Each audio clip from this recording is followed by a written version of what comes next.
Les Algériens de la région parisienne avaient tenté de manifester contre le couvre-feu.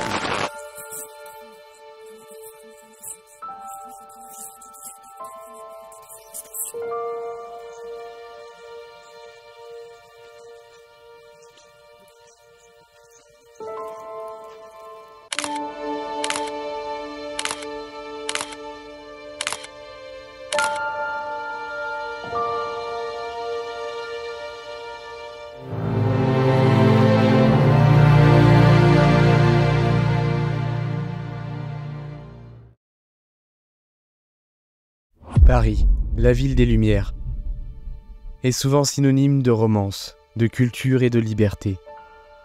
Mais il y a plus de 60 ans, cette même ville a été le théâtre d'une nuit de terreur et de violence, qui a laissé des cicatrices profondes et durables. Le 17 octobre 1961, des milliers d'Algériens sont descendus dans les rues de Paris. Ils réclamaient la justice, la dignité et la fin de l'oppression coloniale. Ce qui devait être une manifestation pacifique s'est transformé en un massacre sanglant, orchestré par ceux qui étaient censés protéger. Cette nuit-là, des hommes, des femmes et des enfants ont été brutalement réprimés par la police française. Des dizaines d'entre eux ont été battus, arrêtés et certains même jetés dans la Seine. Les eaux tranquilles de ce fleuve ont alors accueilli les corps de ceux qui luttaient pour leur liberté, transformant ce symbole de beauté en un cimetière silencieux. Aujourd'hui, nous revenons sur cette tragédie longtemps occultée par l'histoire officielle. Nous allons explorer les événements de cette nuit funeste, comprendre le contexte historique et rendre hommage aux victimes innocentes de ce massacre. Bienvenue dans cette vidéo qui met en lumière l'une des pages les plus sombres de l'histoire de Paris, le massacre du 17 octobre 1961. Préparez-vous à découvrir une histoire de courage, de souffrance et de quête de justice. Installez-vous confortablement et bienvenue dans ce nouvel épisode d'Historia.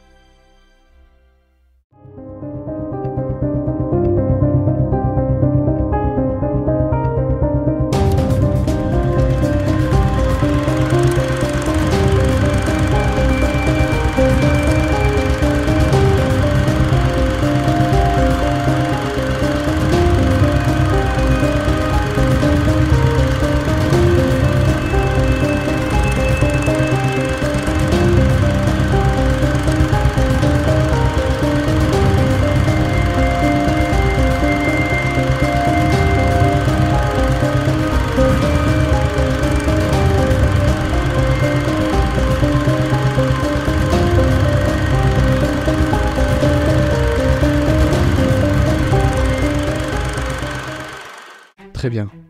Pour comprendre ce qui s'est passé ce soir-là, il faut remonter au contexte de la guerre d'Algérie.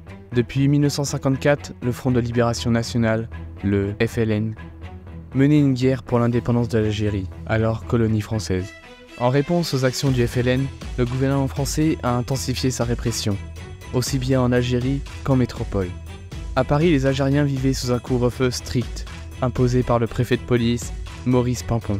Le soir du 17 octobre 1961, des milliers d'Algériens, hommes, femmes et enfants, ont décidé de manifester pacifiquement contre ce couvre-feu et la répression policière. Ils ont été appelés à marcher par le FLN. Ils se sont rassemblés dans divers points de Paris, bravant l'interdiction et l'hostilité de la police. Leur objectif était clair, réclamer l'égalité et la fin de la violence. Mais la réponse des autorités a été brutale. Sous les ordres de Maurice Papon, les forces de l'ordre ont attaqué les manifestants. La violence a été aveugle. Coups, arrestations et même des assassinats. Des dizaines de manifestants ont été tués ce soir-là. Certains ont été battus à mort, d'autres jetés dans la Seine où ils se sont noyés. Les témoignages parlent de policiers frappant sans pitié des hommes désarmés. C'était une nuit de terreur. J'ai vu des amis se faire frapper, d'autres jetés dans l'eau. C'est une image qui vous marque à vie. Le nombre exact de victimes reste incertain. Les estimations varient, mais on parle d'au moins 30 à 200 morts. Parmi eux, des hommes comme Ali Boumengel, un avocat et militant, et des anonymes dont les corps n'ont jamais été retrouvés. Ce massacre a longtemps été ignoré, et minimisée par les autorités. Il a fallu des décennies pour que la vérité émerge et que les victimes obtiennent une reconnaissance officielle. Un ordre a été donné, les combis de district sont descendus de leur car, ont systématiquement barré le pont, foncé sur donc, ces personnes, ces manifestants des Algériens, et à coups de trick, à coups de nerfs de bœuf, à coups de crosse, ont commencé à frapper ceux-ci, sans raison du fait que ceux-ci n'étaient pas agressifs. Et il s'est produit une chose, c'est que certains ont été balancés par-dessus le pont. Et les policiers, lorsqu'ils sont revenus, qu'est-ce qu'ils ont dit à ce moment-là? Alors ils ont dit, nos bouillous, on les a eus, vous voyez les gars, il y en avait qui avaient du sang sur les mains. Aujourd'hui, le massacre du 17 octobre 1961 est reconnu comme une tragédie de l'histoire française. Des commémorations ont lieu chaque année, et une plaque a été apposée sur le pont Saint-Michel à Paris en mémoire des victimes. Le président François Hollande a reconnu en 2012 la répression sanglante de cette manifestation. Ce geste symbolique ne peut effacer la douleur, mais il est essentiel pour la mémoire collective. Chaque année, nous nous rassemblons pour rappeler ce qui s'est passé, pour que les générations futures ne l'oublient jamais. En conclusion, le 17 octobre 1961 doit rester dans nos mémoires, non seulement pour honorer les victimes, mais pour nous rappeler les dangers et l'injustice de la répression.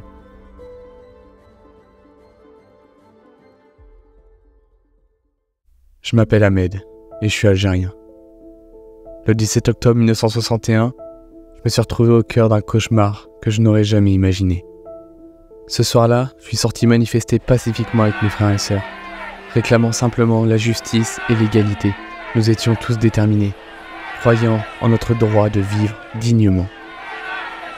Les rues de Paris étaient pleines de bruit, de cris et de slogans, mais très vite la tension est montée. J'ai entendu les sirènes, et puis j'ai vu la police. Ils ont commencé à charger, frappant sans distinction. J'ai essayé de courir, mais il était trop tard. Un coup de matraque m'a fait tomber au sol. La douleur était insupportable. Mais c'était que le début.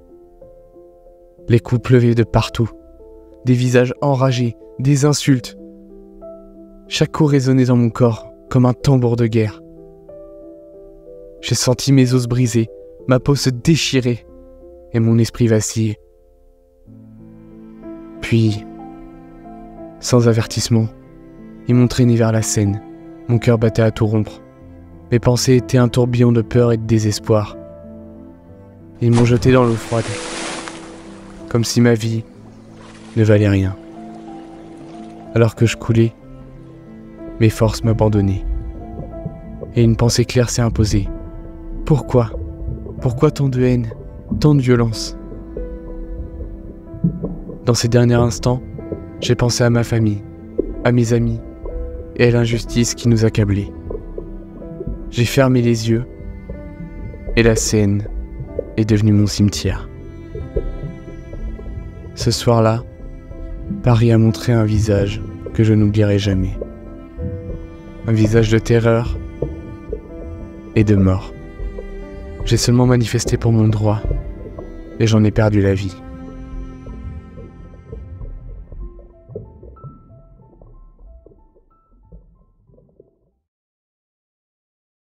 Aujourd'hui encore, nous rendons hommage à ces victimes qui n'ont rien demandé à part la liberté, comme Ali Boumengel, avocat et militant pour l'indépendance, ainsi que Youssef Zigoul et Mohamed Sédik, dont les vies ont été tragiquement interrompues. Ces hommes parmi tant d'autres, dont les noms sont restés anonymes, ont perdu la vie dans une nuit de terreur, alors qu'ils cherchaient simplement à exprimer leur désir de dignité et de liberté. Leur sacrifice est un rappel poignant de la cruauté et l'oppression. En honorant leur mémoire, nous affirmons notre engagement à lutter contre l'injustice et à défendre les droits humains. Que leur sacrifice inspire notre quête de justice et de paix. Cette vidéo est à la mémoire des victimes du 17 octobre 1961. Nous nous souvenons et nous nous battons qu'un jour le monde soit plus juste.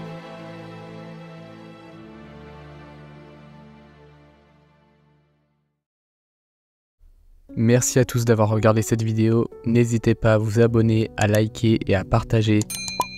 et dites-moi dans les commentaires ce que vous en avez pensé. C'était Monsieur Story pour ce nouvel épisode d'Historia.